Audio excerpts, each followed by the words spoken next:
की वीडियो आपके लिए बहुत ही खास है, इसलिए वीडियो को पूरा देखिए।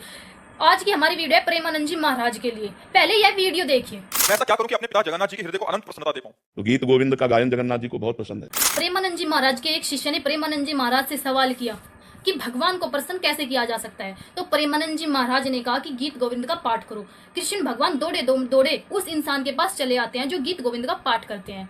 अच्छा, जिस तरह मनुस्मृति में औरतों और शूद्रों को नीच और घटिया बताया ना, ठीक उसी तरह गीत गोविंद में भी राधा और कृष्ण के डर्टी मूवी स्टोरी का वर्णन कर रखा है, जिसको पढ़ने से प्रेमानंद जी महाराज और उनके शिष्यों का उद्धार होता है। ये मेरे विचार नहीं है, यह प्रेमानंद जी महाराज के विचार। और अब आपको प्रमाण दिखाते हैं। गीत गोविंद जयदेव की लिखी हुई तो अपना धर्म ग्रंथ मानते हैं, वाल्मीकि रामायण जैसा श्रेष्ठ। 43 और 44 नंबर पेज पे देखो क्या लिखा हुआ है। राधा अपनी सखी से कहती है, जब मेरा कृष्ण से प्रथम बार समागम हुआ, यानी कि फर्स्ट नाइट सेक्स हुआ, तो मैं कोमल और मधुर भाषणी होते हुए भी लज्जा के कारण उनके मोहक आलापों का उत्तर न दे सकी। उन कृष्ण ने मेरे रूप, सौंदर्य और गुणों की प्रशंसा करते हुए बड़ी चातुरी से मेरे जगनों से मेरी साड़ी को खींचकर उतार दिया, यानी कि मेरी जांघों से मेरी साड़ी को खींचकर उतार दिया, नंगा कर दिया राधा को। मेरी साड़ी को उतारने के उपरांत श्री कृष्ण ने धरती पर कोमल कोमल नवीन पत्ते की सैया बनाई, यानी कि नीचे एक चटाई बिछाई पत्ते की, मुझे उस पर लिटा दिया, राधा को नंगी लिटा दिया। फिर मेरी छाती पर ही लेटकर बहुत देर तक वह मुझसे मीठी मीठी बातें करते, राधा के ऊपर लौट गया नंगा। कुछ देर पश्चात पलटकर वह मेरे साथ सो गए और मुझे खूब कसकर बड़ी देर तक मेरा प्रगाढ़ आलिंगन करा, पीछे तय बैक हग कर लिया राधा को और चुंबन करते रहे, यानी कि किस करते रहे। इसके उपरांत वह मेरे अधरों का, यानी कि लिप्स का, होठों का रसपान पीने लगे, यानी कि होठों को चूसने लगे राधा के। प्रिय सखी, हे मेरी दोस्त, जो प्रेमानंद और तुम सब भक्तों को ये कहता है कि हमें जाके वहाँ पे राधा की सखी बनना, यानी कि सहेली बनना है, तो राधा तुम्हें सारी बात बताएगी अपनी, जो उसके साथ हुआ और तुम्हारे साथ भी करवाएगी। रति जनित श्रम से उत्पन्न आलस्य से जब मेरी आंखें मुंद गई, यानी कि सेक्स करते करते जब हम थक गए और श्रम बिंदु, यानी कि मेरा पसीना, सारा शरीर भीग गया पसीने से, तो उस समय रोमांचित होने से फटकते गालों वाले तथा कामदेव के मत से, यानी कि सेक्स के नशे में वीएल श्री कृष्ण ने मेरे साथ जिस प्रकार बलपूर्वक रतिभोग किया, यानी कि जैसे किसी का बलात्कार नहीं करते हैं, राधा का मन तो था लेकिन फिर भी जबरदस्ती खैचम खैच कृष्ण ने उसके साथ सेक्स किया, उससे मैं आनंद विभोर हो गई, मतलब मजा आया, दुख ना होया। उस आनंद की स्मृति मुझे श्री कृष्ण की भुजाओं में बंधने को विवश कर रही थी। मेरा ऐसा जी कर रहा था और चिपका ले मैंने कृष्ण। अतः हे सखी, तुम कुछ ऐसा करो कि जिससे बलशाली प्रियतम से मेरा शीघ्र संयोग हो जाए, यानी कि जैसा उसने मेरे साथ सेक्स किया ऐसा तो भाई दोबारा हो जाएगा, तू ऐसी दुआ कर। और हाँ, बहुत लोगों की कमेंट आते हैं कि तुम तो मन घड़त ग्रंथ बनाकर छाप देते हो और लोगों को भ्रमित कर देते हो। तो गीत गोविंद तुम्हारे घर पर भी रखी होगी, या मेरे बाप ने नहीं लिखी, ठीक है? गीत गोविंद मेरे बाप ने नहीं लिखी, बात तो सही है। यह लिखी है जयदेव ने। तो रही बात प्रेमानंद जी महाराज की, तो वो तो बेपैंदी का लोटा है, वो कभी अपनी बात पर टिका नहीं रहता। बहुत ही जल्द उसका काला चिट्ठा सामने आ जाएगा और शायद कुछ लोगों की आंख तो इस वीडियो से भी खुल जाएगी। तो यह अपनी कभी भी एक बात पर टल नहीं रहता। कभी तो यह कहता है कि राधा कृष्ण नाम जपो, उससे तुम्हारा मोक्ष हो जाएगा। वही तो मोक्ष, तो तुम्हें पता है मोक्ष तो भगवान के थ्रू ही हो सकता है। तो उन्होंने राधा जी को भगवान बता दिया। चलो ठीक है, आज से मैं राधा जी की पूजा करती हूँ, उनका ही नाम जाप करती हूँ, ठीक है, राधे राधे राधे राधे। उसके बाद तुरंत एक वीडियो अपलोड हुई कि एक भक्त ने उनसे पूछा कि त्रिदेव से भी ऊपर एक कोई परमात्मा है, तो वह कौन है, वह समृद्ध शक्ति कौन है, क्या वह समृद्ध शक्ति श्री राम है? तो प्रेमानंद जी महाराज ने कहा, जी हाँ, श्री कृष्ण के अवतार परम शक्ति राम है। अच्छा, तो तुम राम का जाप करो। चलो ठीक है, राधा जी को गोली मारते हैं, राम और कृष्ण जी का जाप करते हैं, हरे राम जय श्री कृष्णा, ठीक है। उसके बाद फिर एक वीडियो अपलोड हुई, किसी ने पूछा कि आसाराम के विषय में आप क्या कहना चाहेंगे? तो प्रेमानंद जी के विचार थे, राम मेरे राम है, मेरे ठाकुर है, कि वे तो मेरे राम हैं, वे मेरे ठाकुर हैं। वे चाहे अंदर खेले, चाहे वे बाहर खेले, या फिर ब्रह्म का खेल खेले, या फिर माया का खेल खेले।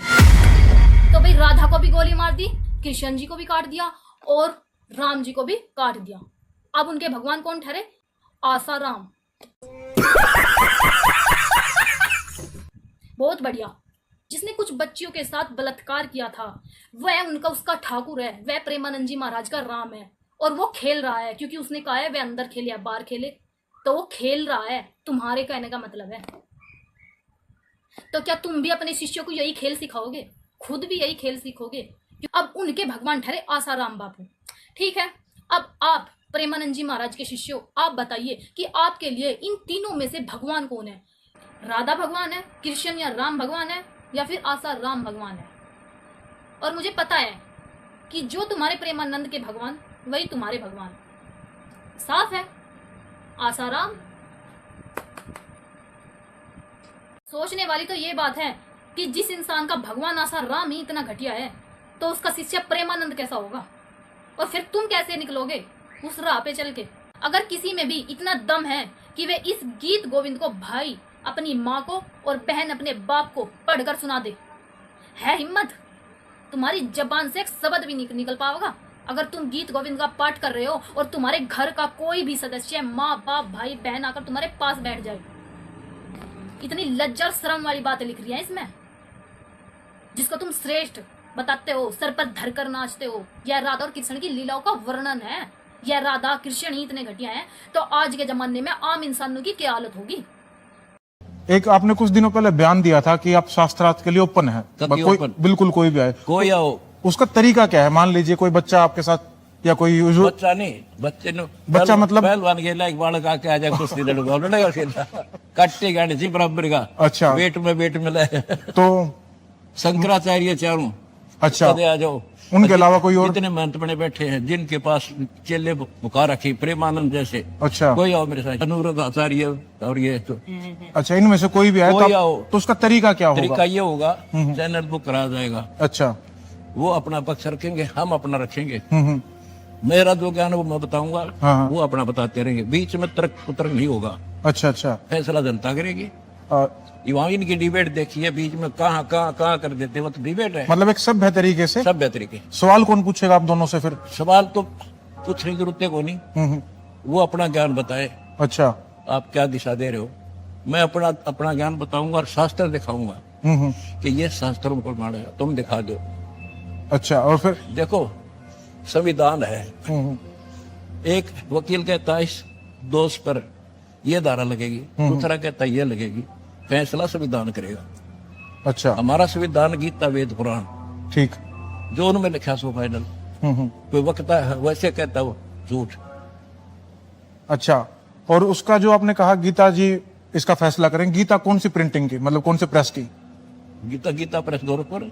अच्छा, उसको आप आधार मानेंगे? सारे मान रहे, मैं क्या मानूंगा? अच्छा, तुम मानते हो उसको ले लेंगे, वो मानते हो जिसने।